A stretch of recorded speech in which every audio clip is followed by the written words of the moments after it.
척추를 수술해야 되는 두 가지 사유가 있는데, 첫 번째는 마비, 두 번째는 일상생활을 못할 정도의 극심한 통증. 운동마비나 감각마비가 있으면 그거는 수술을 서둘러야 됩니다. 그러니까 여기서 말하는 운동마비는 힘이 안 들어가는 거죠. 발목이 힘이 잘 안 들어가요. 걷다가 무릎이 꺾여요. 그렇죠. 뭐 이런 걷다가 거는. 무릎이 꺾여요. 왜냐면 수술을 바로 하지 않으면 그 증상이 그냥 평생 남아버립니다. 골든타임을 뭐 책마다 다르지만 4주, 6주 뭐 이렇게 길게 얘기하는 책들도 있거든요. 근데 실제로 임상에서 경험을 해보면 디스크 터진 지 이틀 만에 수술했는데도 뭐 6개월씩 가요. 네. 1년 가고 막 그래요. 굉장히 오랫동안 남습니다. 마디마디 속 이야기, 우리 동네 정형외과. 자, 오늘은 허리 디스크에 대해서 얘기를 좀 해보려고 합니다. 사실 허리 디스크라는 말은 살짝 잘못 쓰고 있는 말이에요. 그러니까 디스크라는 질병은 없고요. 우리가 흔히 이제 추간판이라고 하는 척추를 구성하고 있는 뼈와 뼈 사이에 있는 연골판을 이제 디스크라고, 의학 용어로는 인터버테브랄 디스크라고 하기 때문에 디스크 이렇게 줄여서 부르는 거죠. 디스크는 이제 흔히 추간판 탈출증을 말하는 걸로들 이제 쓰시는데, 그것 말고도 사실 추간판에는 많은 질병들이 있죠. 디스크가 망가지면서 여러 가지 변화가 생기면 가장 큰 차이점이 그 디스크의 뒤쪽에 신경이 지나고 있다는 거죠. 디스크가 망가지고 뭐 주변의 뼈나 조직들이 두꺼워지고 자라면서 신경을 누르는 게 그 디스크 하는 그 병의 가장 중요한 병인이라고 할 수 있겠습니다. 그 주 증상이니까 신경 증상인 거죠. 증상이 뭐 어떤 게 대표적으로 있는지 좀. 신경통, 방사통이라고 하는데, 이제 디스크가 신경을 건드리거나 디스크가 망가지면 뼈와 뼈 사이의 간격이 좁아질 거 아니에요. 그러니까 뼈와 뼈 사이의 간격을 유지해 주는 게 디스크의 역할인데, 그 역할을 제대로 못 하다 보니까 틈이 좁아져서 신경이 지나가는 길이 좁아져서 생기는 협착, 이런 것들로 인해서 방사통이라고 하는 일종의 신경통이 생깁니다. 그러니까 신경 구조물이 직접 뭔가에 의해서 눌려서 생기는 그런 통증이죠. 그럼 이건 어때? 다리는 안 저리는데 허리가 너무 아픈데 이거 나 디스크 있는 것 같아. 이거 맞아요? 이것들이 이제 굉장히 궁금해 하시죠. 근데 허리가 아픈 요인이 사실 굉장히 다양할 수 있거든요. 근데 이제 대부분의 원인을 차지하는 거는 추간판 문제가 맞습니다. 근데 그 추간판에 이제 어떤 문제가 생겼는지는 사람에 따라 다 다르죠. 가장 흔하게는 추간판 퇴행성 질환이라고 있습니다. 추간판이 노화가 되면서 연골이 약해지고, 그러다 보면 위아래로 눌리고 뭐 주변 조직이 조금씩 늘어나고 일련의 작용들이 벌어지면서 신경을 자극해서 그냥 단순 요통으로 나타날 수가 있어요. 퇴행성 변하면 노인들한테 주로 나타나나요? 그렇죠. 어려운 부분은 허리의 퇴행성 변화, 그러니까 노화가 진행하는 속도가 사람마다 너무 다릅니다. 그럼 이건 어때? 아, 나 허리는 하나도 안 아픈데 다리가 너무 저리다. 허리는 안 아픈데 다리가 저려서 미치겠다, 이런 분들이 있어요. 근데 이런 분들은 대개는 디스크가 그렇게 많이 망가지지 않았는데 안에 알맹이가 터져 나오면서 그 터져 나온 게 신경을 건드리는. 근데 그런 환자들이 그거 허리 때문에 신경 눌려서 제가 그런 것 같으니까 척추 진료 보세요 이렇게 하면은 허리 하나도 안 아프다니까요. 맞아. 다리만 저려요. 왜 자꾸 허리를 바라? 그렇게 얘기하는 사람 분명히 있어. 이렇게 막 따지듯이 얘기하는 사람은 별로 없잖아요. 애매한 경우가 굉장히 많은데, 사실 하지에 전형적인 신경성 방사통이 발생을 했을 때 원인이 허리에 있을 가능성이 가장 높습니다. 실제로 그 방사통을 이제 특정화하는 더마톰이라고 대체적으로 정해놓은 모식도도 있어요. 그래서 환자분 얘기를 들어보면 통증이 뻗쳐나가는 범위가 전형적인 환자들이 꽤 많기 때문에 증상만으로도 예상을 해서 환자한테 얘기를 할 수 있는 거죠. 그럼 또 이건 어때? 이건 어때? 난 다 괜찮은데 엉덩이가 너무 아프다고. 오른쪽 엉덩이가 너무 아파가지고 걸으면 이런 사람도 있잖아. 어제 어쩌나. 그러면은 이제 보통 이게 헷갈리거든요. 엉덩이가 아프니까 엉덩이 근육이 안 좋은가? 아니면은 고관절이 안 좋은가? 고관절에 문제가 있는지 엉덩이 근육에 문제가 있는지를 먼저 감별을 하죠. 고관절이나 엉덩이 쪽 문제는 아닌 것 같은데, 일단은 엉덩이 쪽으로 통증이 있으니까 허리를 먼저 봅시다.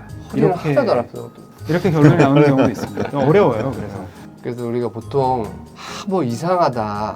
이거 좀 이상한데 뭔진 모르겠어. 척추로.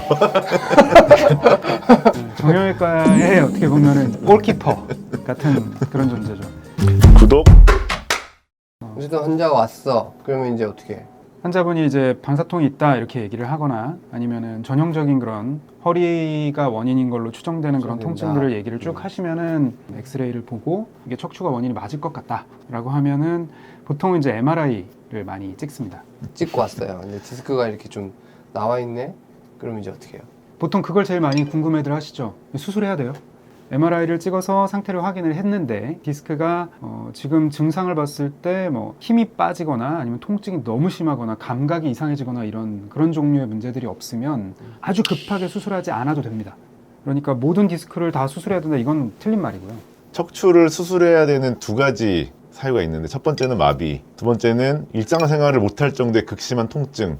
이 두 가지가 아니면 일단은 지켜볼 수 있다라고 이제 생각을 하시면 돼서 본인이 그 두 가지에 해당되지 않으면 일단 너무 겁내지 않는 게 필요할 것 같습니다. 방금 중요한 이유가 나왔는데요. 운동마비나 감각마비가 있으면 그거는 수술을 서둘러야 됩니다. 그러니까 여기서 말하는 운동마비는 힘이 안 들어가는 거죠. 발목이 힘이 잘 안 들어가요. 걷다가 무릎이 꺾여요. 그렇죠. 뭐 이런 걷다가 거는. 무릎이 꺾여요. 혹은 브레이크 밟았다 악셀 밟으려고 그랬는데 발이 계속 걸려요. 왜? 발목이 잘 안 움직이니까. 그런 분들이 있거든요. 그런 경우에는 수술을 진짜 서둘러야 됩니다. 안 아파도 서둘러야 돼요. 왜냐하면 수술을 바로 하지 않으면 그 증상이 그냥 평생 남아버립니다. 골든타임을 뭐 책마다 다르지만 4주, 6주 뭐 이렇게 길게 얘기하는 책들도 있거든요. 근데 실제로 임상에서 경험을 해보면 디스크 터진 지 이틀 만에 수술했는데도 뭐 6개월씩 가요. 네. 1년 가고 막 그래요. 굉장히 오랫동안 남습니다. 그게 아니라면, 그런 운동마비가 없다면, 그리고 본인이 통증을 참을 수 있다, 내가 일상생활 할 수 있다, 그러면 방금 김 원장 얘기처럼 좀 견뎌도 됩니다. 견디라는 말 속에는 비수술적 치료, 약물 치료나 신경 차단술이라는 뭐 주사 치료나 신경 성형술이라는 뭐 시술 이런 것들이 이제 포함되어 있는 거죠. 좋아요.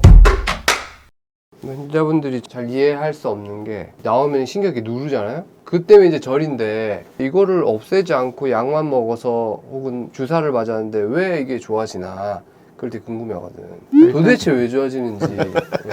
그렇게 성을 내는 사람 많아? 대부분 너무 아프니까 이제 화가 많이 나 있고. 일단 기계적으로 신경이 너무 심하게 압박된 경우에는 뭔 짓을 해도 통증이 해소가 안 됩니다. 이게 연골 덩어리가 튀어나와서 신경을 완전히 압박한 경우에는 그러면 답이 없습니다. 그런 경우에 수술로 결국 가고요. 근데 그렇지 않은 경우, 수액이 터져나오거나 뭐 약간 눌리거나 이런 경우는 주사를 맞으면 효과가 있는 이유는 디스크가 신경에 닿아서 그 닿은 부위에는 염증이 생기거든요. 자극에 의한. 예, 자극에 의한. 누르니까 신경이 붓는 거지. 이렇게. 그렇죠. 신경이 붓고 염증이 생깁니다. 그러면 그 부은 신경 주변에다가 염증을 억제해주는 스테로이드성 약물을 쭉 뿌려주면 신경의 염증이 줄고, 신경의 염증이 줄면 붓기가 빠지면서 좀 덜 눌리게 되고, 이런 악순환이 끊어지거나 선순환의 고리를 밟게 되죠. 그래서 통증이 줄어듭니다. 디스크가 나와 있어도 시간이 지나면 이렇게 흡수가 되잖아요. 그렇죠. 근데 모든 디스크가 흡수가 되나요? 흡수되는 정도가 좀 다르고 모든 디스크가 다 흡수된다고 얘기하기가 어려워요. 이게 너무 단단하거나 너무 많이 터져 나왔거나 이 터져 나온 그 구멍이 있을 거 아니에요. 좀 깎아서 없어졌는데 그 구멍으로 또 나오거나 또 나오거나 이러면 이제 증상이 없어지지 않고 계속 있죠. 이렇게 되면 수술을 피하기가 어려워질 수 있습니다. 그러니까 견뎌보실 수는 있다라고 이제 말씀을 당연히 드리는데, 통증이 더 심해져서 결국은 수술을 해야 된다거나 뭐 이런 일이 생길 수도 있다, 이렇게 말씀을 드리죠.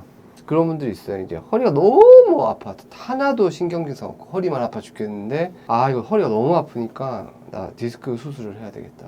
아, 이런 분들이 있어요. 네. 뭐 해도 안 되면은 결국은 아유 도저히 안 되겠다. 그냥 수술 받아야 되겠다. 이 환자는 화를 안 내네요. 마음을 먹고 포기하셨네. 환자분 포기하셨어. 이 수술이라는 거는 좋은 결과로 환자분을 회복할 수 있는 걸 수술하는 거지 뭐 이거저거 다 해서 도저히 안 되니까 이제 그냥 수술해야 되겠다 이렇게 해서 그게 좋은 결과를 얻을 수 있고 통증이 줄어들지 않고 만족하지 않으면 이제 수술을 하는 게 의미가 없다 이렇게 얘기를 드리거든요. 수술할 만한 게 있어야 돼요. 그러니까 지금 이런 경우 이제 대표적으로 허리가 아파 죽겠는데 신경 증상은 하나도 없는 경우가 이제 추간판 퇴행성 질환에서 있을 수 있거든요. 추간판이 너무 늙어서 그냥 그 추간판 자체에서 오는 통증만 죽어라 있는 거죠. 근데 추간판이 뒤로 튀어나오거나 주저앉거나 그러진 않았어.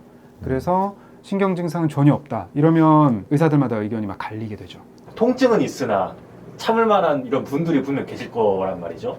이런 분들은 그럼 어떻게 관리를 좀 해야지 좋을까요? 일단 치료적으로는 먹는 약, 그다음에 아까 얘기했던 이제 신경 차단술 같은 주사 치료 이런 것들을 하고요. 본인이 할 수 있는 관리로 저는 이제 환자분들한테 꼭 여쭤봅니다.